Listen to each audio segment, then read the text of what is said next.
Hello student, যেটা আমি বলতে চেয়েছিলাম মাদারবোর্ডে যে প্রবলেমগুলো রয়েছে মাদারবোর্ডটাকে হ্যাং করা হয়। তাহলে আজকে আমি একটা পেন্টিয়াম 3 মাদারবোর্ড দেখাবো তোমাদেরকে, যে পেন্টিয়াম 3 মাদারবোর্ডে যেভাবে কাজ করবে, কীভাবে কাজ করবে তোমরা মাদারবোর্ডটা এটা হচ্ছে পেন্টিয়াম 3 মাদারবোর্ড। তোমরা দেখতে পাচ্ছ পেন্টিয়াম 3 মাদারবোর্ড। এটা হচ্ছে পেন্টিয়াম 3 মাদারবোর্ডের প্রসেসরটা খুলবে।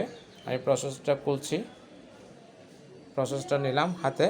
এই প্রসেসর অনেক সময় হ্যাং হয়, সফটওয়্যার থেকেও হ্যাং হচ্ছে না, আবার র্যাম থেকেও হচ্ছে না, হার্ড ডিস্ক থেকেও হচ্ছে না। তাহলে এটা প্রবলেমটা কি? তখন প্রবলেমটা করতে হবে কি, এই প্রসেসরটা, এটা পেন্টিয়াম 4 হোক, পেন্টিয়াম 3 হোক, ডুয়াল কোর হোক, কোর টু ডো হোক, অথবা কোর i5 বা 6 বা 7 হোক, এভাবে কাজ করতে হবে। প্রসেসরটা খুলতে হবে, প্রসেসর কুলার পেন থাকবে, কুলার পেনও আনইনস্টল করে ফেলবে।